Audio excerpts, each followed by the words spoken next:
ہر حمد اور توصیف اس ذات بابرکات کے لیے ہے کہ جو لائق عبادت بھی ہے اور سزاوار الوہیت بھی ہے۔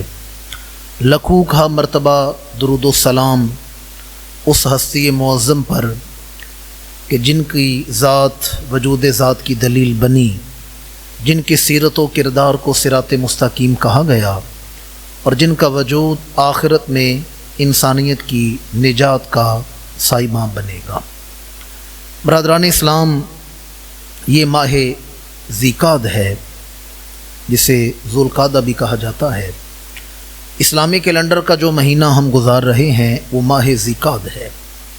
یہ اسلامی کیلنڈر کا 11واں مہینہ ہے اور ماہ ذیقعد میں ایک عظیم الشان واقعہ، ایک عظیم الشان معرکہ، ایک عظیم الشان غزوہ پیش آیا جسے قرآن کی اصطلاح میں غزوہ احزاب کہا جاتا ہے اور اسے عرف عام میں غزوہ خندق کہا جاتا ہے۔ یہ غزوہ احزاب اور غزوہ خندق کہلاتا ہے۔ ایک تو اس مہینے میں غزوہ خندق پیش آیا اور دوسرا آپ جانتے ہیں کہ جو ملک پاکستان کے حالات ہیں اس وقت وہ جنگی صورتحال ہے، روزانہ ہی ایک دوسرے پر حملے ہو رہے ہیں۔ تو اس مناسبت سے میں چند گھڑیاں آپ احباب کے سامنے اس مہینے کی نسبت سے اور اس جنگ کے ماحول میں غزوات پیغمبر سے فیض حاصل کرنے کے لیے غزوہ خندق کا، غزوہ احزاب کا ذکر خیر عرض کروں گا۔ اللہ کریم مجھے ادب سے بیان کرنے کی توفیق عطا فرمائے۔ یہ غزوہ احزاب قرآن مجید میں ایک سورت ہے جس کا نام ہے سورہ احزاب۔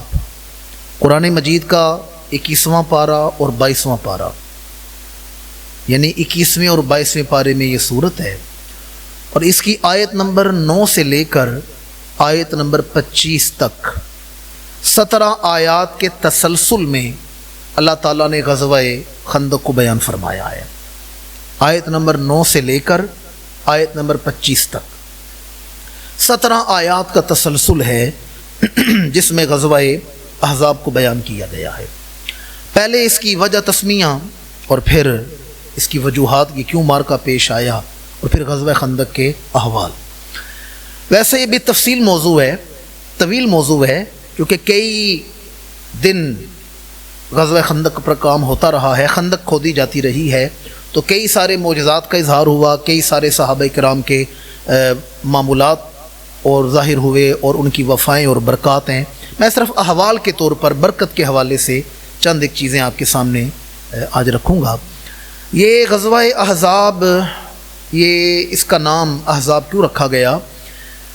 چونکہ احزاب حزب کی جمع ہے اور حزب کہتے ہیں گروہ کو، حزب کا معنی ہے گروہ۔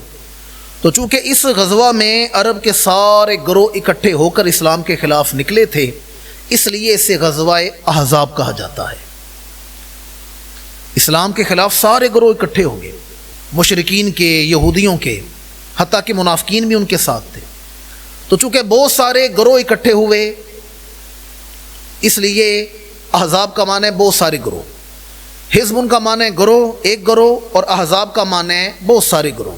تو بہت سارے گروہ اکٹھے ہوئے اس لیے اسے غزوہ احزاب کہا جاتا ہے۔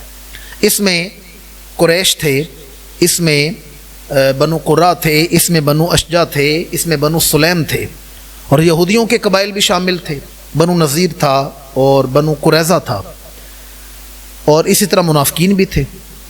یہ سارے مل کر اسلام کے خلاف، یعنی انہوں نے اکٹھ کی ہے۔ اور اسلام کی تاریخ میں اس طرح اکٹھے ہو کر کسی نے مدینہ منورہ پر لشکر کشی نہیں کی۔ مشرکین آئے ہیں بدر میں، احد میں بھی آئے ہیں، لیکن یہودی بھی مل جائیں اور مشرکین کے گروہ بھی مل جائیں اور منافقین بھی مل جائیں، اس طرح اکٹھ کر کے اگر اسلام پر لشکر کشی ہوئی، مدینہ منورہ پر چڑھائی کرنے کی کوشش کی گئی ہے تو صرف غزوہ احزاب میں کی گئی ہے، صرف غزوہ خندق میں کی گئی ہے۔ یہ تو تھی اس کی وجہ تسمیہ۔ اب یہ کیوں پیش آیا؟ تو میں نے پہلے بھی عرض کیا تھا، گزشتہ جمعہ بھی بیان کیا تھا کہ موسیٰ علیہ السلام کی قوم کے 3 لوگ تھے جو جناب موسیٰ کے ساتھ حج کرنے آئے واپسی کا سفر شروع ہوا تو مدینہ منورہ کے مقام پر وہ رکے، تو انہوں نے کہا، ان کے پاس تورات کے علم بھی تھا، عالم تھے، 3 آدمی تھے، ایک کا نام تھا کینقا، ایک کا نام تھا قریظہ اور ایک کا نام تھا نذیر، یہ زوات کے ساتھ ہے، اگر اسے عربی میں پڑھیں گے تو ندیر، یہ 3 آدمی تھے۔ انہوں نے جناب موسیٰ علیہ السلام کی بارگاہ میں عرض کیا کہ اے کلیم اللہ، اس شہر کی نشانیاں بتا رہی ہیں کہ یہاں اللہ کا آخری نبی تشریف لائے گا، اگر آپ اجازت عطا فرمائے تو ہم یہیں رک جاتے ہیں۔ موسیٰ علیہ السلام کی اجازت سے وہاں رکے، پھر ان تینوں کی اولاد نسل چلی، جن سے 3 قبیلے بنے، قبیلہ بنو قریظہ، بنو کینقا اور بنو نذیر۔ پھر یہ الگ احوال ہے، پھر یہ خیبر میں محصور ہوئے اور پھر انہوں نے اسلام پر حملے کیے، پھر خیبر بھی فتح ہوا۔ تو ان میں قبیلہ تھا بنو نذیر۔ بنو نذیر کا جو سردار تھا اس کا نام تھا حجی بن اخطب، یہ یہودی تھا، بنو نذیر کا سردار تھا۔ انہوں نے میثاق مدینہ کی عہد شکنی کی اور سازشیں کی، اس لیے ان کا محاصرہ کر کے انہیں شہر بدر کر دیا گیا۔ پھر انہوں نے خیبر میں جا کر پناہ لی، انہیں مدینہ سے نکالا گیا ان کی شرارتوں اور سازشوں کی وجہ سے، انہوں نے خیبر میں جا کر پناہ لی۔ وہاں جا کر انہوں نے اسلام کے خلاف سازشیں کی۔ تو حجی بن اخطب کے ساتھ ایک اور آدمی تھا جو بہت بڑا سرمایہ کار تھا، جس کا نام تھا ابو عامر۔ اس نے کہا میں سرمایہ لگاتا ہوں اور عرب کے قبیلوں کو جمع کرتے ہیں اسلام کے خلاف اور معاذ اللہ اسلام کو مٹانے کی کوشش کرتے ہیں۔ پھر یہ شہر شہر پھرے ہیں، پورے عرب میں پھرے ہیں، قریش کے پاس آئے، اور قریش والوں کو تو پہلے ہی بدر اور احد کے زخم چاٹنے پر مجبور تھے، وہ تو پہلے بدر کے زخم چاٹ رہے تھے۔ انہوں نے کہا ٹھیک ہے ہم تمہارا ساتھ دیتے ہیں۔ تو پھر یہ سارے قبیلے جمع ہوئے، یہ تھی ان کی وجہ تسمیہ اور جنگ کی وجوہات، کیوں یہ واقعہ پیش آیا۔ اب 10,000 سے لے کر 24,000 تک کی روایت ملتی ہے، 10,000 سے لے کر 24,000 تک کی روایات ملتی ہیں کہ اتنی تعداد میں لشکر اسلام کے خلاف نکلا تھا۔ اور یہاں ایک مزے کی بات آپ کو بتاؤں، یہ جو 2 آدمی تھے نا، حجی بن اخطب اور ابو عامر، دیکھیں اللہ کریم کی حکمتیں، اللہ کے فیصلے۔ یہ حجی بن اخطب کی ایک بیٹی تھی جس کا نام تھا صفیہ، جنہیں ایمان بھی نصیب ہوا اور وہ زوجہ رسول بنی ہیں صلی اللہ علیہ وآلہ وسلم۔ سیدہ صفیہ ام المومنین، حضرت بی بی سیدہ صفیہ، یہ حجی بن اخطب کی بیٹی ہے جو ام المومنین بنی ہے، مومنوں کی ماں بنی ہے۔ باپ اسلام کا دشمن ہے، بیٹی کو اللہ نے دولت ایمان عطا فرما دی، اور خالی دولت ایمان نہیں، انہیں رسول اللہ کی زوجہ بننے کا شرف ہوا ہے اور قیامت تک مومنوں کی ماں قرار پائی ہے۔ اسی طرح ابو عامر، اس کا ایک بیٹا تھا جس کا نام تھا حنظلہ، انہیں بھی اللہ نے اسلام کی دولت عطا فرمائی، مشرف اسلام ہوئے۔ اور پھر جناب حنظلہ کا مشہور واقعہ ہے کہ جناب حنظلہ کا نکاح ہوا، شادی ہوئی، پہلی رات تھی ان کی شادی کی، جسے ہم کہتے ہیں سہاگ رات۔ ہم سارے یہاں مرد بیٹھے ہیں، ان کی آپ کی توجہ کا طالب ہوں، شادی ہوئی ہے اور شادی کی پہلی رات ہے، اور بیوی کے ساتھ مجامت کر رہے ہیں، حقوق زوجیت ادا کر رہے ہیں۔ باہر سے لوگ گزرے ہیں گلی سے اور آپس میں باتیں کر رہے ہیں کہ اس وقت رسول اللہ جہاد کے لیے تشریف لے گئے ہیں، لشکر اسلام چلا گیا ہے۔ جناب حنظلہ نے جب یہ بات سنی ہے، آپ نے وہیں سے اسی حالت میں نکلے اور غسل بھی نہیں کیا، غسل بھی نہیں کیا، دوڑے ہیں اسلام کی لشکر کی طرف، پہلی صفوں میں لڑے ہیں، اللہ نے مرتبہ شہادت عطا فرمایا، رتبہ شہادت ملے، عین میدان جنگ میں پہنچے ہیں، حالت لڑائی میں شہادت کا رتبہ ملے۔ بعد میں جب صحابہ کرام جنگ ختم ہوئی تو شہیدوں کے وجود اٹھا رہے ہیں، میتیں اٹھا رہے ہیں، لاشیں اٹھا رہے ہیں، تو کیا دیکھا جناب حنظلہ کے پورے وجود سے پانی گر رہا ہے، بالوں سے، جسم سے پانی گر رہا ہے۔ صحابہ کرام اللہ کے رسول کی بارگاہ میں آئے، یا رسول اللہ پانی گر رہا ہے، یہاں بارش نہیں ہوئی اور پانی کے آثار نہیں کہ ان کا وجود پانی میں پڑا ہو اور پانی گر رہا ہو، ان کے پورے وجود سے پانی گر رہا ہے، حکمت کیا ہے؟ امام الانبیاء نے فرمایا حنظلہ غسل کیے بغیر میرے دین کی خدمت کے لیے آیا تھا، غسل کیے بغیر آیا تھا، اللہ نے فرشتے بھیج کر اسے غسل دلایا ہے، آج اسے غسیل الملائکہ قرار دیا جائے گا۔ جناب حنظلہ کو غسیل الملائکہ کہا جاتا ہے، جنہیں فرشتوں نے غسل دیا تھا۔ میں حاضر ہوتا ہوں نا مدینہ منورہ، تو آپ کو نشانی بتا دیتا ہوں، میں نے 12 مرتبہ وہاں متم فارس وغیرہ ہیں، وہاں کے مخصوص کھانے ہم وہاں جاتے تھے دوستوں کے ساتھ، اشفاق بھائی وغیرہ ہمیں لے کر جاتے تھے، ابراہیم بھائی. وہاں میں نے دیکھا ہے یہ جنت البقیع جہاں ختم ہوتی ہے نا روڈ کی طرف، اس کے سامنے اشارہ ہے ٹریفک کا، اس کے ساتھ آگے کر کے باغ ہے جناب حنظلہ کا، وہاں جناب حنظلہ کا باغ ہے. تو جناب حنظلہ باپ پورے عرب میں پھر کر اسلام دشمنی کر رہا ہے، بیٹے کو اللہ نے کیا شرف عطا فرمایا ہے، بیٹے کو کیا عزت عطا. امام الانبیاء کی ایک زوجہ ہیں ام المومنین حضرت بی بی ام سلمہ رضی اللہ تعالی عنہا، ام المومنین. آپ فرماتی ہیں امام الانبیاء کا معمول تھا کہ حضور غزوات میں بسا اوقات اپنی ازدواج کو بھی ساتھ لے کر جایا کرتے تھے، یعنی اپنی ازواج میں سے بھی کسی کو ساتھ لے جاتے تھے، ایک بھی ہوتی تھی، ایک سے زیادہ بھی ہوتی تھی. آپ فرماتی ہیں کہ میں کئی غزوات میں حضور کے ساتھ شامل رہی، میں غزوہ خیبر میں بھی گئی، میں غزوہ حنین میں بھی گئی، میں غزوہ مریسہ میں بھی گئی، میں فتح مکہ میں بھی شامل تھی، اور میں غزوہ خندق میں بھی شامل تھی. 5-6 انہوں نے غزوات گنائے کہ ہم اتنے غزوات میں رسول اللہ کے ساتھ تھی، کیونکہ حضور بسا اوقات ازواج میں سے بھی کسی کو ساتھ لے جاتے تھے. تو کئی ایسے غزوات تھے کہ میں ان غزوات میں شامل رہی ہوں.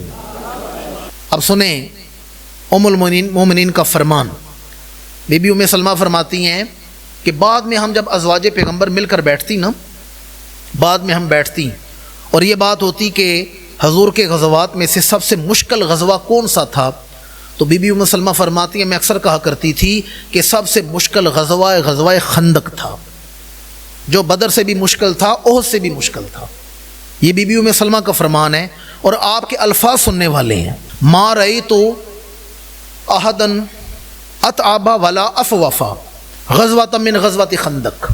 آپ فرماتی ہیں میں نے غزوہ خندق سے زیادہ مشکل پریشان کن غزوہ نہیں دیکھا. تو پوچھا جاتا وہ کس طرح، تو بی بی ام سلمہ فرماتی ہیں اس لیے کہ وہ 3 طرف سے دشمن کا خطرہ تھا، 3 طرف سے خطرہ تھا. 10,000 سے 24,000 کی روایت میں نے آپ کو بتائی ہے، وہ تو سامنے کھڑے ہیں، عرب کے سارے قبائل سامنے کھڑے ہیں. ادھر بنو نذیر یہودیوں کا بھی 1,000 کا لشکر پیچھے ہے، وہ پیچھے پلاننگ کر کے کھڑے ہیں، اور اندر بھی منافقین ہیں. مسلمانوں کے اندر منافقین بھی تھے جو انتظار کر رہے تھے، منافقین بھی ان کے ساتھ ملے ہوئے تھے.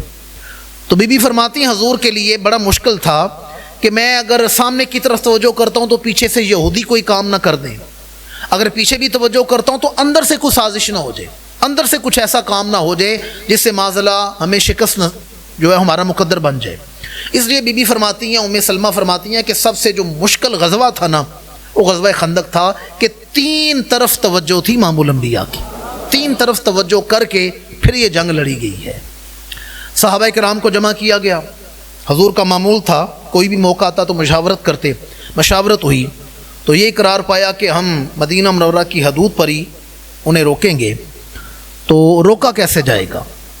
یہاں جناب سلمان فارسی رضی اللہ تعالیٰ عنہ، آپ جو کہ ایران کے رہنے والے تھے، تو آپ نے عرض کیا یا رسول اللہ ہمارے ہاں ہم نے معمول دیکھا کہ بسا اوقات خندق کھود کر دشمن کو روکا جاتا ہے، خندق کھود کر، تو ہم خندق کھود کر دشمن کو روکیں گے. اب خندق کا مشورہ ملا تو پھر یہ طے پایا کہ ہم خندق کھودیں گے. تو جگہ کون سی منتخب کی گئی؟ جبل صلہ. مدینہ منورہ زیارات کے لیے جائیں تو وہ جب وہ لے کر جاتے ہیں نا قباء میں اور قبلتین اور دیگر زیارتوں پر، تو وہاں غار صلہ میں بھی لے کے جاتے ہیں. وہاں مساجد 7 آتی ہے، مساجد 5 ہیں، اسے غزوہ خندق بھی کہا جاتا ہے، اسے احزاب کا مقام بھی کہا جاتا ہے. تو جبل صلہ، اس پر ایک غار ہے جس کا نام ہے غار صلہ، اور یہ وہ غار ہے جہاں امام الانبیاء رو رو کر امت کی بخشش کی دعا مانگا کرتے تھے، امت کی بخشش کی دعا مانگا کرتے تھے. تو غار صلہ والی جو پہاڑ ہے نا اسے کہتے ہیں جبل صلہ. جبل صلہ کو پشت پر رکھا گیا اور اس کے سامنے خندق کھودی گئی ہے. اب اس کی لمبائی کیا تھی، عرض کیا تھا، طول کیا تھا، گہرائی کتنی تھی؟ تو 7 گز چوڑی خندق تھی، 7 گز چوڑی. اب یہ دیکھ لیں کہ ایک گز میں کتنے فٹ ہوتے ہیں، میرا خیال ہے 3 فٹ تو ہوتے ہی ہیں، 3 سوا 3 فٹ. تو 20-21 فٹ وہ چوڑی تھی، 9 گز گہری تھی، 9 گز گہری تھی. اور پتہ ہے طویل کتنی تھی؟ وہاں کے گائیڈ تو 6 کلومیٹر بتاتے ہیں، تاریخ کی کتابیں بتاتی ہیں 5 کلومیٹر۔ چلیں ہم 5 ہی کر لیتے ہیں، کم و بیش 5 کلومیٹر طویل خندق کھودی گئی ہے۔ میں نے نرم قالین پر بیٹھ کر بیان کر دی ہے، آپ نے سن لی ہے، کتنا سوکھا ہم نے بیان کر لی ہے، کتنا سوکھا آپ نے سن لی ہے جی۔ ایئر کنڈیشن چل رہے ہیں، یخ بسا ماحول میں ہم بیٹھے ہوئے ہیں اور خندق میں بیان کر رہا ہوں، میں سنا رہا ہوں آپ کو۔ یہ ماحول نہ دیکھیں کہ نرم قالین ہے، اے سی چل رہے ہیں اور یخ بسا ماحول میں بیٹھے ہوئے ہیں ہم لوگ۔ وہ تصور کریں وہ دور، اس مشکل دور میں جب عرب کی چلچلاتی گرمی ہے، عرب کی گرمی ہے، اور صحابہ کرام، آج کل کی جدید مشینری نہیں تھی کہ ڈرلنگ کی جائے، ڈرلنگ مشینیں نہیں تھی ان کے پاس جس سے ڈرل کر کے پتھر توڑے جائیں۔ یہ 5-6 کلومیٹر طویل اور 27 کم و بیش 27 فٹ 9 گز گہری خندق اور 7 گز چوڑی خندق کھودی جا رہی ہے، اور صحابہ کرام اس دور کی گینتیاں، کدالیں، اس دور کے جو آلات تھے ان سے خندق کو کھود رہے ہیں، ان سے خندق کھود رہے ہیں۔ میں ایک بات کہنا چاہتا ہوں، یہ میرے دل کا درد ہے، میں رہ نہیں سک رہا، معاف کر دیجیے گا، میں رہ نہیں پا رہا، ایک بات میں کرنے لگا ہوں۔ دیکھیں آج جو خطیب، جو وائز لاکھ روپیہ 1.5 لاکھ روپیہ ایڈوانس منگا کر جلسہ کرنے آتا ہے نا، ایڈوانس منگا کر جلسہ کرنے آتا ہے، جو ذاکر 2 لاکھ روپیہ 5 لاکھ روپیہ ایڈوانس لے کر پھر آتا ہے مجلس پڑھنے کے لیے، جو خطیب، جو نقیب 50,000 روپے ایڈوانس منگا کر آتا ہے نقابت کرنے کے لیے، یہ لوگ اسٹیجوں پر آئیں، ممبروں پر آئیں، مائک پر کھڑے ہو کر کہیں او جی صحابہ کیا کیتا اسلام واسطے، صحابہ نے کیا کیا اسلام کے لیے، پھر انہیں جوتے مارنے کو دل کرتا ہے، جوتے مارنے کو دل کرتا ہے۔ تم لوگوں نے اسلام کی سے گاڑیاں بنائی ہیں، جھوٹ سچ بول کے جھوٹے سچے رونے دکھا کر گاڑیاں بنائی ہیں، کوٹھیاں بنا لی ہیں۔ میں اوروں کی بات نہیں کرتا، میں آپ کے سامنے طالب علم بیٹھا ہوں، مجھے گاڑی دی ہے تو اسلام نے دی ہے، میری گاڑی میں پیٹرول اسلام ڈلوا رہا ہے، لوگوں نے سنگے مار مار کے محل کھڑے کر لیے ہیں، ولاز بنا لی ہیں، برانڈ کے سوٹ پہنتے ہیں، برانڈ کی ویسٹ کوٹیں پہنتے ہیں، قیمتی گھڑیاں پہنتے ہیں، اور یہ آفیشیل ہو کے تیار ہو کے اسٹیجوں پر آتے ہیں، لاکھوں روپیہ ایڈوانس منگاتے ہیں، اور آ کر طرح طرح کے بکرے کھا کر، طرح طرح کے کھانے کھا کر پھر اسٹیج پر کھڑے ہو کے کہ یہ صحابہ نے کیا کیتا سی اسلام واسطے، صحابہ نے کیا کیا تھا۔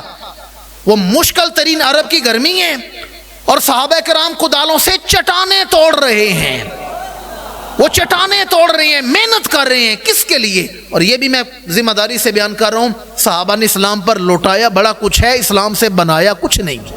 یہ ہم نے کاریں بنا لی ہیں، یہ ہم نے نئی نئی جدت کی جدید گاڑیاں بنا لی ہیں، جی ہم نے بنائی ہیں، صحابہ نے اسلام سے بنایا کچھ نہیں۔ ہاں یہ میں ذمہ داری سے ثابت کرنے کو تیار ہوں، صحابہ نے اسلام پر لوٹایا بڑا کچھ ہے، لوٹایا بڑا کچھ ہے۔ میں 10 منٹ گرمی میں کھڑا نہیں ہو سکتا، جی پیر صاحب آ رہے ہیں، علامہ صاحب آ رہے ہیں، خطیب صاحب آ رہے ہیں، گاڑی کا ایسی آن کریں، جلسہ کر کے نکلے نا۔ جمعہ پڑھا کے جاتا ہوں، گاڑی باہر دھوپ میں کھڑی ہے، جو دوست گاڑی چلاتے ہیں انہوں نے 5 منٹ پہلے جا کے نا اے سی آن کر دینا ہے جی گرمی نہ لگے۔ ہم اے سی سے نکل کر پھر اے سی میں جاتے ہیں، 5 منٹ دھوپ میں کھڑے نہیں ہو سکتے، اور صحابہ کرام پیٹ پر پتھر باندھ کر، بلکہ صحابہ کہتے ہیں غزوہ خندق کے دوران 3 دن گزر جاتے تھے، ہم صرف پانی پی کر خندق کھودا کرتے تھے، صرف پانی پی کر، کھجوریں بھی دستیاب نہیں، کھانے بھی دستیاب نہیں، صرف پانی پی کر نا ہم خندق کھودا کرتے تھے۔ اس لیے، اور پتہ ہے ہمارا بگاڑ کب سے شروع ہوا ہے، میری قوم کی حالت کیوں ہوئی ہے؟ جب سے آپ لوگوں نے مجھ جیسے مقررین کو، خطیبوں کو، مجھ جیسے طالب علموں کو نا عالم سمجھنا شروع کر دیا، جب سے آپ نے ٹک ٹاکروں سے دین سیکھنا شروع کیا ہے، اور جب سے آپ نے مقررین کو، واعظین کو نا عالم سمجھنا شروع کر دیا۔ میں اکثر کہتا ہوں دین بیان کرنا ہمارا کام نہیں، پتہ یہ کن کا کام ہے؟ میں مشورہ دینے لگوں آپ کو، میرے سامعین ہیں، ہر جمعہ مجھے سنتے ہیں، میرا مشورہ ہے، اگر آپ نے کوئی عقیدہ کو مسئلہ سمجھنا ہے نا تو مدرسین کے پاس جائیں، مدرسین کے پاس جائیں، وہ نباز وقت ہوتے ہیں، وہ باریکیاں سمجھتے ہیں، وہ جو عالم تیار کرتے ہیں نا ان سے جا کر مسئلے پوچھیں۔ یہ جوش و خطابت میں اور سورے لگانے والے اور ہم جیسے مقررین جو صرف گلی محلے کے مقرر ہیں، ہم سے نا مسئلے سیکھا کریں، ان سے جا کر سیکھیں۔ وہ بڑا مسئلہ پیش آئے نا تو کوئی ٹک ٹاک سے یوٹیوب پر لکھ کر نہ نکالا کریں، جید مستند ادارے میں جائیں اور وہاں کے یا مفتی اعظم ہوں گے، مفتی ہوں گے وہاں پر، اور یا وہاں پر جو مدرس ہوں گے نا سینئر مدرس، ان سے جا کر مسئلہ سیکھیں۔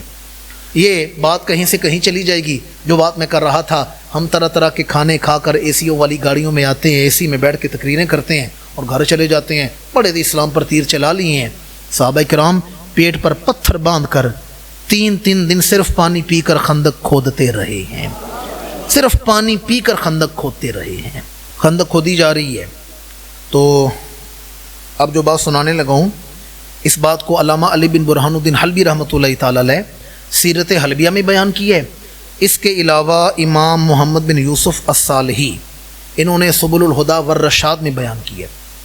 اور یاد رکھیں یہ وہ کتابیں ہیں جو سیرت میں امہات الکتب ہیں، جو سیرت میں ماں کی حیثیت رکھتی ہیں۔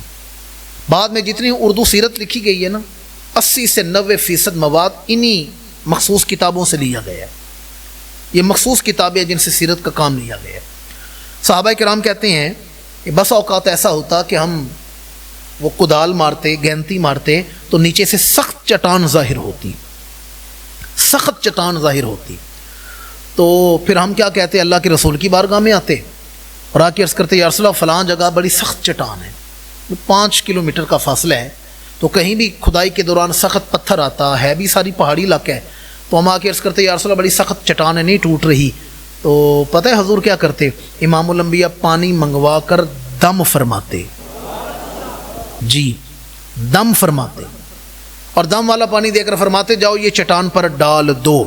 صحابہ کرام کہتے ہیں جیسے ہی ہم وہ حضور کے دم والا پانی سخت چٹان پر ڈالتے تو حدیث کے الفاظ ہیں جیسے ہی وہ پانی سخت چٹان پر ڈالا جاتا لنحالت حتی عادت کسیبا لا تحتاجو مغسل ولا مسحاتن۔ صحابہ کرام کہتے ہیں جیسے ہی امام الانبیاء کے دم والا پانی ہم سخت چٹان پر ڈالتے، چٹان اس طرح نرم ہوتی، نہ ہمیں کدال کی ضرورت پڑتی، نہ کئی کی، نہ اس طور کے جو آلات ہیں، نہ ہمیں گینتی کی ضرورت پڑتی، ریت کی طرح اس طرح نرم ہو جاتی تھی کہ ہم اپنے ہاتھوں سے وہ ریت کی طرح چٹان کی مٹی اٹھا کر نہ باہر پھینک دیا کرتے تھے۔ یہ حضور کے دم کی برکت ہے، دم کیے ہوئے پانی کی برکت ہے کہ وہ اٹھا کر ہم باہر پھینک دیا کرتے تھے۔ اور حالت یہ تھی جیسے میں نے عرض کیا کہ پیٹ پر پتھر بندھے ہوئے ہیں۔ اچھا آپ نے یہ کئی بار سنا ہوگا کہ پیٹ پر پتھر باندھے گئے ہیں، پر کبھی آپ نے غور کیا یہ پتھر باندھے کیوں جاتے تھے؟ عرب میں پیٹ پر پتھر کیوں باندھے جاتے تھے؟ چپٹا پتھر لیتے تھے، یعنی کہ نکیلا نہ ہو یا گول نہ ہو، چپٹا پتھر لیتے، پیٹ پر رکھ کر نہ اوپر کپڑے سے مضبوطی سے نا زور سے باندھ دیتے تھے۔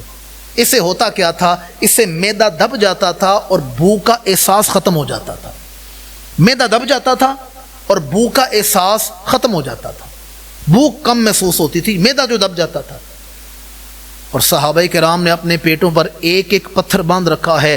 امام الانبیاء صحابہ کہتے ہیں ہم نے دیکھا حضور نے 2 پتھر باندھے ہوئے ہیں، 2 پتھر باندھے ہوئے ہیں۔ ایک صحابی ہیں سیدنا بشیر بن سعد رضی اللہ تعالیٰ عنہ، بشیر بن سعد۔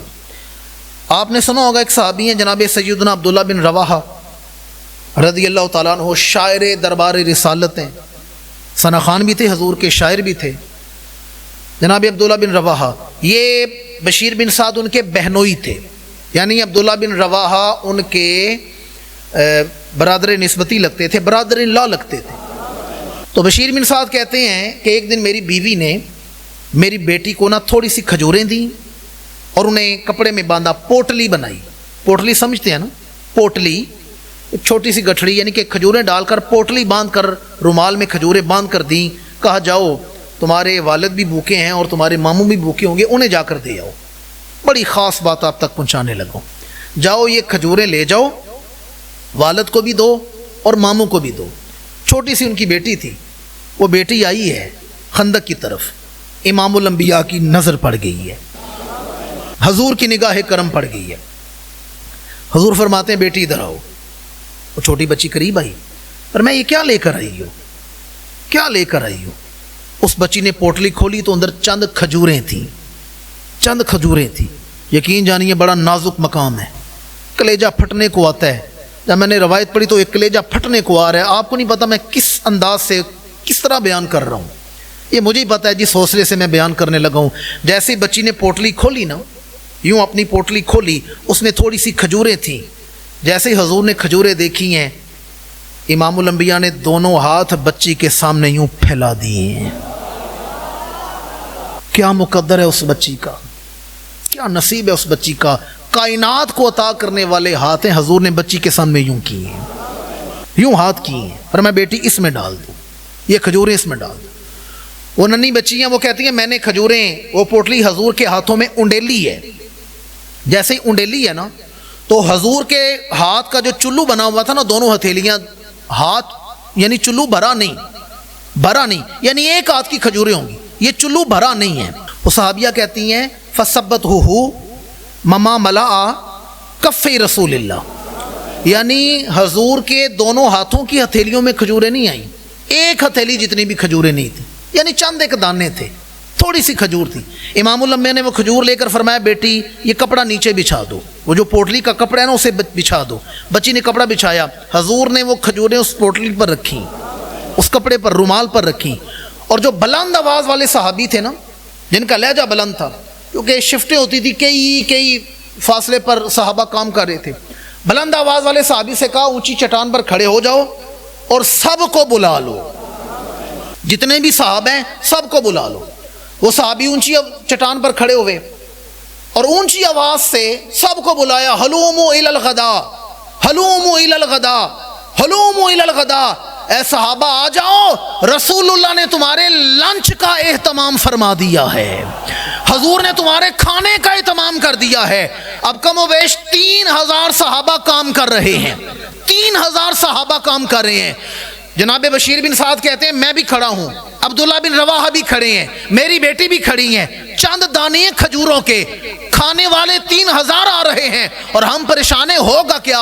صحابہ آئی ہیں، کھجوریں اٹھا کر کھا رہے ہیں اور سیر ہو کر کھجوریں کھا کر لوٹے ہیں۔ فرماتے ہیں 3000 صحابہ نے کھائیں، ہم نے بھی کھائیں، ہمارے پیٹ بھر گئے ہیں، پر جب ہم نے کپڑے کی طرف دیکھا تو کیا نظر ہے؟ کھجوریں اسی کی اسی طرح پڑی ہوئی ہیں۔ جب ہم نے کھجوروں کی طرف دیکھا نا، کھجوریں ویسے ہی پڑی ہوئی ہیں۔ اور توجہ کا طالب امام الانبیاء نے دم نہیں کیا، پھونک نہیں ماری، حضور نے کوئی آیت پڑھ کے دم نہیں کیا، بلکہ صرف حضور کے ہاتھوں پر مس ہوئے ہیں، صرف مس ہوئے ہیں۔ حضرت سیدنا جابر بن عبداللہ رضی اللہ تعالیٰ عنہ، چونکہ خندق کئی دن ہوا ہے یہ واقعہ، 5 کلومیٹر طویل خندق تھی، ایک دن میں تو کھود ہی نہیں گئی۔ تو جناب جابر بن عبداللہ آئے حضور کی بارگاہ میں۔ اب جو روایت سنانے لگا ہوں توجہ کا طالب ہوں، جابر کہتے ہیں ایک سخت چٹان آئی، سخت چٹان تھی، تو امام الانبیاء سے کہا کہ یا رسول اللہ سخت چٹان آ گئی ہے۔ تو حضور کبھی پانی دم عطا فرماتے اور کبھی حضور خود جاتے اور ضرب لگا کر وہ چٹان توڑتے۔ آپ فرماتے ہیں حضور نے کدال اٹھائی ہے، کھڑے ہوئے ہیں۔ اب یہ خطابت بڑا مشکل کام ہے، الفاظ سوچ سمجھ کے بولنے پڑتے ہیں۔ میں یہ تو نہیں کہہ سکتا کہ حضور لڑ کھڑائے ہیں، یہ تو نہیں کہہ سکتا کہ معاذ اللہ حضور لڑ کھڑائے ہیں۔ آپ فرماتے ہیں جب حضور کھڑے ہوئے ہیں نا، تو جیسے بندے کو چکر آ جاتے ہیں، ہم جیسا بندہ لڑکھڑا جاتے ہیں۔ آپ فرماتے ہیں میں نے جب وجود اقدس پر نا بھوک کی وجہ سے نکاہت دیکھی تو جابر کہتے ہیں میں رہ نہیں سکا، میں دوڑا گھر گیا اور گھر جا کر میں نے اپنی بیوی سے پوچھا یہ بتا گھر میں کھانے کے لیے کیا پڑا ہوا ہے، گھر میں کوئی کھانے کی چیز ہے تو بتا کیا پڑا ہوا ہے۔ تو میری زوجہ نے مجھے بتایا کہ تھوڑا سا جو کا آٹا ہے اور دستی، بکرے کی دستی سمجھتے ہیں نا، بکرے کی جو دستی ہے، اگلی جو ٹانگیں ہوتی ہیں، ایک دستی کا حصہ پڑا ہے، گوشت پڑا ہوا ہے، بکرے کی دستی ہے اور تھوڑا سا جو کا آٹا ہے۔ جابر فرماتے ہیں میرے ذہن میں تھا 3 4 5 بندوں کے لیے کھانا کافی ہو جائے گا۔ میں آیا خندق، میں نے بیوی سے کہا تو کھانا بنا۔ میں اللہ کے رسول کی بارگاہ میں آیا اور آ کے عرض کیا یا رسول اللہ صلی اللہ علیہ وسلم آپ تشریف لائیں، میرے گھر تشریف لائیں اور آ کر کھانا تناول فرمائیں، میرے ہاں تشریف لائیں اور کھانا تناول فرمائیں۔ جابر کہتے ہیں جب میں نے حضور سے یہ فرمایا تو امام الانبیاء نے سارے صحابہ سے کہا چلو آج ہم سب نے کھانا جابر بن عبداللہ کے گھر جا کر کھانا ہے۔ آج ہم نے کھانا جابر بن عبداللہ کے گھر جا کر کھانا ہے۔ جابر فرماتے ہیں میرے تو ہاتھ پیر پھول گئے کہ میرے ذہن میں تھا امام الانبیاء تشریف لے آئیں گے، ساتھ شیخین آ جائیں گے، عثمان غنی آ جائیں گے، مولا علی آ جائیں گے، تو یہ تو 3000 ہیں، یہ تو سینکڑوں کی تعداد ہے۔ آپ فرماتے میرے ہاتھ پیر پھولے، میں دوڑا دوڑا گھر گیا، میں نے اپنی بیوی سے کہا یہ بتا کہ گھر میں کچھ اور بھی ہے کھانے کے لیے، کچھ اور بھی ہے جس سے کھانا بن سکے؟ تو میری بیوی نے کہا نہیں، یہ دستی کا گوشت تھا اور تھوڑا سا جو کا آٹا تھا، اور تو کچھ نہیں۔ جابر کہتے ہیں میں نے اپنی بیوی سے کہا اللہ کے رسول نے تو سارے صحابہ کو دعوت دے دی ہے، وہ تو سارے ہی آئیں گے کھانا کھانے کے لیے، اب کیا بنے گا؟ اب وہ جابر بن عبداللہ کی بیوی بھی صحابیہ تھی، وہ بھی صحابی رسول کی بیوی تھی۔ ذرا عقیدہ سنیں، عقیدہ کیا ہے؟ انہوں نے کہا جابر یہ بتائیں وہ جو ہزاروں کی تعداد میں صحابہ وہاں پر کام کر رہے ہیں، وہ جو سینکڑوں کی تعداد میں صحابہ وہاں خندق کھود رہے کام کر رہے ہیں، انہیں ہمارے گھر کھانے پر آپ نے دعوت دی ہے یا اللہ کے رسول نے دی ہے؟ آپ نے بلایا یا اللہ کے رسول نے بلایا ہے؟ انہیں کھانے پر دعوت کس نے دی ہے؟ جابر کہتے ہیں میں نے تو دعوت نہیں دی، میں نے تو حضور کو دعوت پیش کی ہے، یا رسول اللہ آپ تشریف لے کر آئیں، ان سب کو تو میں نے دعوت نہیں دی، مجھے پتہ ہے گھر میں کھانا کتنے، انہیں تو اللہ کے رسول نے دعوت دی ہے۔ صحابیہ مسکرا کے کہتی ہیں جابر بن عبداللہ جب رسول اللہ دعوت دے رہے ہیں، حضور بلا رہے ہیں، تو پھر آپ کو پریشان ہونے کی کیا ضرورت ہے؟ اب بلانے والا جانے اور کھلانے والا جانے، اب بلانے والا جانے اور کھلانے والا جانے۔ پھر امام الانبیاء نے سارے صحابہ کو لے کر، بلکہ حدیث کے الفاظ نے فرمایا وہاں رش نہ بنانا، ٹولیاں بنا کے جانا۔ آئے حضور، فرمایا جابر ابھی روٹی نہ بنانا، جو آٹا بنایا ہے، جو آٹا گوندا ہے، جو سالن بنایا ہے میرے پاس لے آؤ۔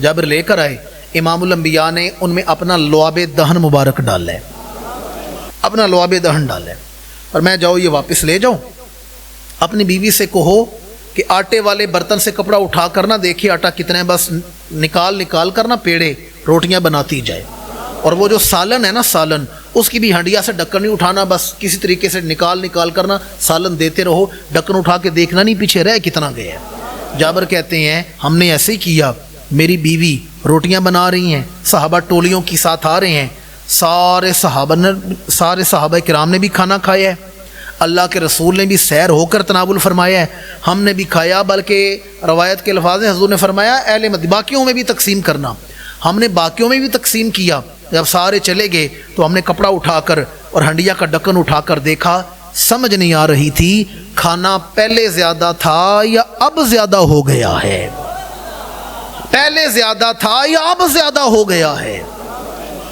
پھر جابر کہتے ہیں میں حضور کی بارگاہ میں حاضر ہوا، یا رسول اللہ اتنی برکت ہوئی ہے۔ امام الانبیاء نے فرمایا کپڑا ہٹا کر دیکھا تو نہیں، ڈھکن اٹھا کر دیکھا تو نہیں؟ یا رسول اللہ جب سارے چلے گئے تو ہم نے دیکھا ہے۔ فرمایا اگر تو نہ دیکھتا تو ہمیشہ ہی اس سے برکت لیتا رہتا۔ امام الانبیاء کے وجود اقدس کی برکتیں، میرے کریم سے گر قطرہ کسی نے مانگا، دریا بہا دیے ہیں، دربے بہا دیے ہیں۔ خندق کے موقع پر حضور کے معجزات کا ظہور ہوا۔ جب خندق مکمل ہو گئی، اسے آگ سے بھرا گیا، اور دونوں لشکر ہیں، ایک اس طرف ہے اور ادھر مسلمانوں کا لشکر ہے، اور پھر لڑائی بھی ہوئی ہے۔ عمر بن عبد ود بھی آیا تھا، وہ میں نے آپ کو سنایا ہے فضائل حضور حیدر کرار کے موقع پر۔ عمر بن عبد ود کو واسع جہنم کیا گیا۔ میں نے عرض کیا قرآن مجید کا 21واں اور 22واں پارہ جس میں سورہ احزاب ہے، آیت نمبر 9 سے لے کر آیت نمبر 25 تک 17 آیات کے تسلسل میں اللہ نے اس واقعہ کو بیان کیا ہے۔ تو آیت نمبر 9 میں اللہ کریم فرماتا ہے یا ایھا الذین آمنوا اذکروا اللہ نعمت اللہ علیکم، اے ایمان والو یاد کرو جب اللہ نے تم پر نعمت کی، اذ جاءتکم جنود، جب تم پر لشکر جمع ہوئے، لشکر اکٹھے ہوئے، جب تم پر سارے جمع ہو کر آ گئے، فارسلنا علیہم ریحا وجنودا لم تروها، پھر ہم نے ان پر طوفان بھیجا، آندھی بھیجی، اور ایسے گروہ بھیجے، ایسے لشکر بھیجے جنہیں تم دیکھ نہیں سکتے تھے۔ وَقَانَ اللَّهُ بِمَا تَعْمَلُونَ بَصِيرًا، اور اللہ تعالیٰ تمہارے کام دیکھ رہا ہے۔ یعنی آندھی چلی، فرشتوں کی مدد آئی۔ آندھی ایسی چلی ہے کہ سامنے صحابہ کرام کھڑے ہیں، وہ صحیح سلامت کھڑے ہیں، ایسا طوفان، ایسی آندھی آئی ہے، ان کے خیموں کی رسیاں بھی ٹوٹی ہیں، خیمے بھی ہوا میں اڑے ہیں، جانوروں کی رسیاں بھی ٹوٹی ہیں، جانور بھی بھاگے ہیں، ان کے کھانے کے برتن الٹ ہو گئے، ہوا میں اڑ گئے، آگ بجھ گئی۔ شدید آندھی کہ بڑے بڑے مضبوط قلوں سے انہوں نے باندھے ہوئے تھے، وہ سب کچھ اڑا ہے، اور وہ دوڑتے ہوئے آپس میں کہہ رہے ہیں اگر جان بچانی ہے تو مدینے سے دور بھاگ جاؤ، اگر جان بچانی ہے تو مدینہ سے دور بھاگ جاؤ۔ سارے بھاگے ہیں، اور یہ میں نے جیسے عرض کیا، یہ اسلام پر جمع ہو کرنا آخری لشکر کشی تھی مدینہ منورہ پر۔ کفر کی ایسی کمر ٹوٹی ہے کہ اس کے بعد ان کی ہمت نہیں ہوئی کہ وہ حملہ کر سکیں۔ میں کافی ساری چیزیں جو میرے ذہن میں تھیں اور بڑی قابل توجہ تھیں، ان پر زور دے کر بھی بات ہو سکتی تھی، کئی ایسی چیزیں جو میں نے بیان نہیں کی، جناب سعد بن معاذ کا کردار اور دیگر ان چیزوں کو میں نے بیان نہیں کیا کہ وقت مختصر ہے۔ اور دوسرا میں یہ بھی کہنا چاہتا ہوں کہ آج اس وقت جو پاکستان کے حالات ہیں، دیکھیں میں نے یہ موضوع منتخب اس لیے کی ہے، ایک تو یہ زکوٰۃ کا مہینہ ہے، اس مہینے میں یہ غزوہ پیش آیا، اور دوسرا اس وقت ملک جنگی صورتحال میں مبتلا ہے، جنگی صورتحال ہے۔ اور میں ایک بات کہنے لگا ہوں، اللہ کرے میں آپ کو سمجھا سکوں۔ بی بی ام سلمہ فرماتی تھی نا کہ امام الانبیاء کو تین طرف حضور کو مشکلات تھیں، توجہ تھی، سامنے گروہ ہیں مشرکین کے، سارے عرب کے گروہ کھڑے ہیں، پیچھے یہودی بھی ہیں اور اندر منافقین بھی ہیں۔ ہماری پاک فوج کو بھی یہی ایسے حالات کا سامنا ہے، وہ باہر والوں سے لڑیں یا اندر والوں سے لڑیں، باہر والوں سے لڑیں یا اندر والوں سے لڑیں۔ یہ فیس بک پر نا چٹ چیٹ، ٹک ٹاک، یہ جنگ، یہ میمیں بنانا، یہ بڑا سوکھ ہے، یہ بڑا سوکھ ہے، اس لیے کہ جنگ کھیڈ نہیں زنانیاں دی، جنگ کھیڈ نہیں بچیاں دی، تے جنگ کھیڈ نہیں بغیرتاں دی۔ یہ بغیرت لوگوں کا کام نہیں ہے، یہ جڑوں کا، مردوں کا کام ہے۔ ویسے میں آپ سے ایک سوال پوچھنے لگا ہوں، مجھے بتائیں آپ میں سے کس کس نے انڈیا کا بارڈر دیکھا ہوا ہے؟ جی کوئی ہے آپ میں سے؟ کوئی ہے جس نے انڈیا کا بارڈر دیکھا ہو؟ میں نے دیکھا ہوا ہے، بلکہ میں تو بجوات کے علاقوں میں، اس طرف ایسے علاقوں میں بھی گیا ہوں کہ اس طرف بھی انڈین آبادی ہے، اس طرف بھی انڈین آبادی ہے، درمیان میں نا وہ پاکستان کی پٹی بارڈر ہے نا، زگ زیگ کی صورت میں، تو درمیان میں وہاں بھی جلسے کر کے آیا ہوں۔ بلکہ میں یہ ڈالو والی سے آگے کھجریات سیکٹر ایسے علاقوں میں گیا ہوں، یقین جانیے جلسہ کرنے گیا ہوں، وہاں مزمل شاہ صاحب بھی تھے، تو جلسہ کر کے نکلے ہیں تو میں نے اپنی آنکھوں کے سامنے مارٹر گولے گرتے ہوئے دیکھے، اپنی آنکھوں سے دیکھے، اس حالات میں بھی ہم وہاں پر جلسے کر کے آئے ہیں۔ ویسے میں ہندوستان بھی گیا ہوں تو میں نے وہ بارڈر بھی دیکھا ہوا جہاں سے گزرا جاتا۔ میرا آپ سے سوال ہے، آپ میں سے کس کس نے آج تک ہندوستان کا بارڈر دیکھا ہے؟ آپ کو پتہ ہے کتنا طویل بارڈر ہے ہمارا ہندوستان کے ساتھ، کتنا طویل بارڈر ہے؟ آپ میں سے کوئی ایسا ہے، مجھ سمیت کوئی ایسا ہے جس نے وہاں پر جا کر ان پر حملہ کرنا، جنگ کرنا، لڑائی کرنا، جھڑپ کرنا، یا انہیں کچھ پتھر مارنا تو دور کی بات ہے، اس طرف منہ کر کے انہیں کبھی گالی بھی دی ہو؟ جی، یا کوئی ہے جس نے کبھی کسی پاکستان کے دشمن کے منہ پر تھپڑ بھی مارا ہو، یا کوئی پاکستان کا دشمن جان سے مارا؟ کوئی ہے آپ میں سے؟ چلے میں آپ کی بات نہیں کرتا، آپ محسوس نہ کر جائے، میں اپنی بات کرتا ہوں۔ میں نے تو کبھی کسی پاکستان کے دشمن کے منہ پر تھپڑ نہیں مارا، میں نے وٹا نہیں سٹے آج تک۔ بارڈر گیا ہوں میں جلسے کرنے، میں نے اس طرف کبھی پتھر بھی نہیں پھینکا، ادھر منہ کر کے تھوکا بھی نہیں۔ تو جس آدمی نے ساری زندگی بارڈر سنا ہی ہے، وہ بارڈر ہوتا ہے، نہ بارڈر دیکھا ہے، نہ وہاں گیا ہوں، نہ کبھی کسی سے لڑا ہوں، نہ حالات پتہ ہیں، تو مجھے بتائیں یہ پاک فوج نے جیلم مجھ سے آ کر پوچھ کر جنگ لڑنی ہے؟ بھائی تواڈے کول پوچھے کہ جنگ لڑنی ہے، جنگ لڑنی کیویں ہے؟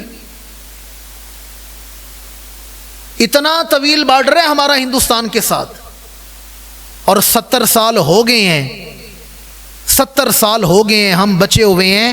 یہ کوئی اللہ کا کرم ہے، کوئی سمجھدار لوگ ہیں ہماری پاک آرمی میں جو اتنے عرصے سے دشمن کو روکے ہوئے ہیں، جنہوں نے حالات قابو کیے ہوئے ہیں۔ لہٰذا انہیں مشورے نہ دیں جنگ لڑنی کیویں ہے، انہوں نے پتہ ہے جنگ کیویں لڑنی ہے۔ تسی بچے، میں اور آپ بچے بھی نہیں ان کے سامنے۔ جی یہ تو آپ کو پتہ نہیں جنگ ہوئی کیوں ہے۔ بعض کہتے ہیں جو پہلگام چ انج ہویا تے انج ہویا ہے، میں نام نہیں نہ لیتا کون یہ کر رہے ہیں فیس بک پر، میں ان سے کہتا ہوں اچھا جی پہلگام میں یہ کچھ ہوا ہے تو مجھے بتائیں جعفر ایکسپریس پر حملہ کس نے کیا تھا؟ کوئٹہ میں حملہ کس نے کیا تھا؟ بلوچستان میں کون ٹریننگ کرتا رہا ہے، کون فنڈنگ کرتا رہا ہے؟ دور کی بات کوئی جائے، افغانستان میں طالبان پر انویسٹ کون کرتا رہا ہے، انہیں کون تیار کرتا رہا ہے؟ ہم حالت جنگ میں کئی سالوں سے ہیں جی، پر آپ نے جنگ کا نام سنا ہے نا، آپ کو پتہ نہیں جنگ کہتے کسے ہیں۔ اس لیے میں نے کہا جنگ کھیڑنی زنانیاں دی، یہ بچوں کا کام نہیں ہے۔ انہاں تواڈے کولوں نہیں آ کے پوچھنا دسو جی جنگ کیویں لڑنی ہے، تے اسی لت رکھ کے جی انہیں انج کرو، انہیں پتہ ہے، انہیں پتہ ہے۔ پوری دنیا اس وقت پاکستان کی تعریف کیوں کر رہی ہے؟ بڑے حوصلے، صبر و تدبر کے ساتھ کام کر رہی ہے۔ آپ کو کیا پتا؟ ہم کہتے ہیں جی وہ ایک صحابہ، ان کا میں نے کلپ بھی سنا، انہوں نے کہا جی وہ ڈرون آ گیا پنڈی تک، یہ نہ ہلی ہے، انہوں نے حکمرانوں کے نام لیے ہیں جی لاہور سے ڈرون واڑا ہے نہ کیتا کچھ نہیں۔ ان سے بھی تو پوچھیں، وہ کہتے ہیں جب ہم نے ڈرون کو ڈیٹیکٹ کیا نا تو الارمنگ سسٹم آن ہو گیا ہے، وہ جو ڈرون آ رہا ہے نا وہ حملہ کرنے نہیں آ رہا، وہ ہمارا دفاعی سسٹم جگہ جگہ چیک کرنے آ رہا ہے کس نوعیت کا سسٹم کہاں کہاں ہے، تو ہم نے فوراً اسے کیموفلیج کیا ہے۔ آپ کو پتہ ہی نہیں ہو کیا رہا ہے، اور یہ بھی پتہ ہے ہر چند سال بعد یہ معاملے کیوں ہوتے ہیں، پتہ ہے آپ کو؟ یہ عالمی جنگ کی تیاری ہے، عالمی جنگ کی تیاری ہو رہی ہے، اور اس میں جو ملک اسلام کی طرف سے نمایاں نا، پاکستان، ایران، شام وغیرہ جو ملک نمایاں ہیں، یہ ہر چند سال بعد بارڈروں پر جنگ چھیڑ کر دیکھا جاتا ہے نا جی کتنی ساری اہلیت ہے، کتوں کتوں نہ دے نازک مقام نے، کتوں کتوں نہ تے حملہ ہو جائے گا، کتنے نہ دے کس طرح دفاعی سسٹم کم کر رہے ہیں۔ آپ نے بچوں کا کھیل سمجھ لیے جنگ کرنا، لہٰذا انہیں مشورے نہ دیں، انہیں بہتر پتہ ہے، اور اللہ کا شکر ادا کریں، اللہ کا شکر ادا کریں۔ دیکھیں میں بیٹیوں والا ہوں، میں بہنوں والا ہوں، اگر آج میری بہنوں بیٹیوں کی عزتیں چادریں محفوظ ہیں نا، اپنے گھروں میں عزت کے ساتھ رہ رہی ہیں، تو بارڈر میں کھڑے چند جوان ہیں جن کی وجہ سے وہ عزت سے رہ رہی ہیں۔ جی آپ لوگوں نے نہ کبھی تقسیم پاکستان کے حالات پڑھے ہیں، نہ کبھی کسی رائٹر کو پڑھا، نہ کسی کالم نگار کو پڑھا، نہ صدیق سالک کو پڑھا، نہ آپ نے شورش کشمیری کو پڑھا، نہ اے حمید کو پڑھا، نہ آپ نے کوئی رائٹر پڑھا، نہ کوئی کتاب پڑھی۔ آپ کو کیا پتا ہوتا کیا ہے؟ یقین جانیے اگر یہ پاک فوج نہ ہوتی، حوصلے سے میرے لفظ سننے ہیں، اگر یہ آرمی نہ ہوتی، اگر یہ پاک فوج نہ ہوتی، تو پھر شرم سے ڈوب کر مرنے کا مقام ہے ہماری بہنوں بیٹیوں نے پھر ہندوؤں کے بچے پیدا کرنے تھے، پھر گائے کا موتر پینے والوں کے بچے ہماری ماؤں بہنوں نے پیدا کرنے تھے۔ اٹھائیں تقسیم کے حالات، کتنی بچیاں، اور کلیجہ منہ کو آتا ہے علماء کی بچیاں۔ میرے اپنے خاندان نے 47 میں قربانیاں دی ہیں، ننیال نے بھی، ددیال نے بھی، ہمارا آبائی علاقہ مقبوضہ کشمیر ہے، ہم قربانیاں دے کر یہاں آئے ہیں۔ کئی ایسی بچیاں ہیں، اور اللہ معاف کرے علماء کی بچیاں جو کسی وجہ سے وہاں پھنس گئے نا، حالات ایسے تھے، افراتفری ہوئی، اچانک جو اعلان ہوا، تو مجھے میرا رب معاف کرے کلیجہ پھٹنے کو آتا ہے۔ مسجدوں کے محرابوں میں ان کے ساتھ زنا ہوتا رہا ہے، بعد میں وہ کبھی کسی ہندو کے رکھیل بنی، کبھی کسی کی، 6 مہینے کے پاس، 2 مہینے کے پاس، پھر وہ ہندوؤں کے بچے پیدا کرتی رہی ہیں۔ 70,000 بعض نے کہا بہنوں کی عزتیں لوٹی ہیں۔ سانو کی لگے 14 اگست والے دن موٹر سائیکل دی بانسری کٹ کے پاں پاں کرنے والے انہوں، ہمیں کیا پتا کن بہنوں بیٹیوں کی عزتیں لوٹی ہیں، کیا کچھ ہوا ہے۔ میں اگر حالات بیان کروں، میرے پاس وقت نہیں رہا، وقت تھوڑا ہے، یہ تو جب کبھی 14 اگست کے دن آئے تو پھر ان دنوں میں حالات بیان کیے جائیں گے۔ میں صرف اتنا کہہ رہا ہوں اللہ کا شکر ادا کریں، یہ جاگ رہے ہیں تو ہم سکون سے سو رہے ہیں۔ اللہ حفاظت عطا فرمائے ہماری پاک آرمی کو۔ آخر میں چند مصرے میں رہ نہیں سکتا، حالات ہوں تو پھر لکھنے کا عادی ہوں میں، تو میں رہ نہیں سکتا۔ یہ جنہیں بڑی آخر آئی ہوئی ہے نا جنگ کی، ہمارے ہمسائے دشمن کو، انہیں میں ایک پیغام دینا چاہتا ہوں، پر آپ نے میرا ساتھ دینا ہے، سمجھنا ہے، مشکل الفاظ ہیں پر سمجھنا ہے۔ میں انہیں کہہ رہا ہوں تمہیں بڑی آخر آئی ہے، بڑی جنگ آئی ہوئی ہے، تو میں تمہیں کہہ رہا ہوں خواہش ہے تو توحید کی للکار سے لڑ لو، خواہش ہے تو توحید کی للکار سے لڑ لو، ہر آن رسالت کے وفادار سے لڑ لو۔ یہ رسالت کے وفادار ہے پاک فوج۔ خواہش ہے تو توحید کی للکار سے لڑ لو، ہر آن رسالت کے وفادار سے لڑ لو، عرض وطن کے محافظوں کے کردار سے لڑ لو، اور مقصود شہادت کے ہر معیار سے لڑ لو۔ یہ بڑے صاحب کردار ہیں۔ عرض وطن کے محافظوں کے کردار سے لڑ لو، مقصود شہادت کے ہر معیار سے لڑ لو، گر چاہو تو پھر تیروں سے تلوار سے لڑ لو، یا چاہو تو پھر ایٹمی ہتھیار سے لڑ لو، یا چاہو تو پھر ایٹمی ہتھیار سے لڑ لو۔ پھر توجہ کریں، میں کہہ رہا ہوں خواہش ہے تو توحید کی للکار سے لڑ لو، ہر آن رسالت کے وفادار سے لڑ لو، عرض وطن کے محافظوں کے کردار سے لڑ لو، مقصود شہادت کے ہر معیار سے لڑ لو، گر چاہو تو تیروں سے تلوار سے لڑ لو، یا چاہو تو پھر ایٹمی ہتھیار سے لڑ لو۔ اور بڑے دھیمے سے لہجے میں پوچھ رہا ہوں، مشرک ہو، پلید ہو، تولا سے لڑو گے؟ تولا ولایت سے نکلے آپ کو سمجھانے کے لیے۔ مشرک ہو، پلید ہو، تولا سے لڑو گے؟ بڑے دھیمے سے لہجے میں پوچھ رہا ہوں، ہند کے سارے بتوں سمیت اب اللہ سے؟ مشرک ہو، پلید ہو، تولا سے لڑو گے، ہند کے سارے بتوں سمیت اب اللہ سے لڑو گے؟ یہ پاکستان اللہ کی خاص نشانی ہے۔ چلیں پاک فوج کو تو ہرایا جا سکتا ہے، اللہ کو کون ہرائے گا؟ اللہ کو۔ آپ جانتے ہیں کہ پیغمبر امن مرشد کائنات امام الانبیاء کے ظاہری زمانے نبوت میں جو شرک ہوتا تھا نا، بت پرستی ہوتی تھی، وہ ایز اٹ از اس وقت اگر کوئی قوم کر رہی ہے تو وہ ہندوستان کے ہندو کرتے ہیں، یہ آپ کو پتہ ہے۔ وہ مورتیاں بنا کر، بت بنا کر، معاذ اللہ ان میں الوہیت کی صفات مان کر انہیں معبود بنانا، یہ ہندوؤں کا کام ہے، ہندوؤں کا۔ اور میں جو 4 مصرے لکھے ہیں نا، آپ لوگوں کی آنکھیں مشتاق ہیں، ایک دو دوستوں نے توجہ دلائی تھی، انہوں نے کہیں پڑھے سوشل میڈیا پر، وہ 4 مصرے میں سنا کر بات ختم کرنے لگا ہوں، اور بڑے قیمتی ہیں، میرا خون لگا اس پر۔ وہ جو مشرک تھے نا، انہیں تو میرے پیغمبر کے لہجے نہیں مار دیا تھا، ہاں حضور کے لہجے نہیں مار دیا تھا، آیات نہیں مار دیا تھا۔ اس لیے میں نے لکھا، میں نے کہا محمدیت کے لہجے سے مارے ہوئے بت پرست، محمدیت کے لہجے سے مارے ہوئے بت پرست، الجھ الجھ کے مرتے رہے انسانیت کے رہبر کے سامنے۔ بڑے آئے، جیسے میں نے ابھی خندق بیان کی، خندق میں آئے، بدر میں آئے، احد میں آئے، دیگر جھڑپوں میں آئے، محمدیت کے لہجے سے مارے ہوئے بت پرست، محمدیت کے لہجے سے مارے ہوئے بت پرست، الجھ الجھ کے مرتے رہے انسانیت کے رہبر کے سامنے۔ جو فرد رابع ہے نا، چوتھا مصرع، آپ کی روح پکار اٹھے گی، محمدیت کے لہجے سے مارے ہوئے بت پرست، الجھ الجھ کے مرتے رہے انسانیت کے رہبر کے سامنے، اور ہند والے یہی سوچ کر میدان سے بھاگتے رہے عثمان کہ فتح ممکن ہی نہیں کبھی نشان حیدر کے سامنے۔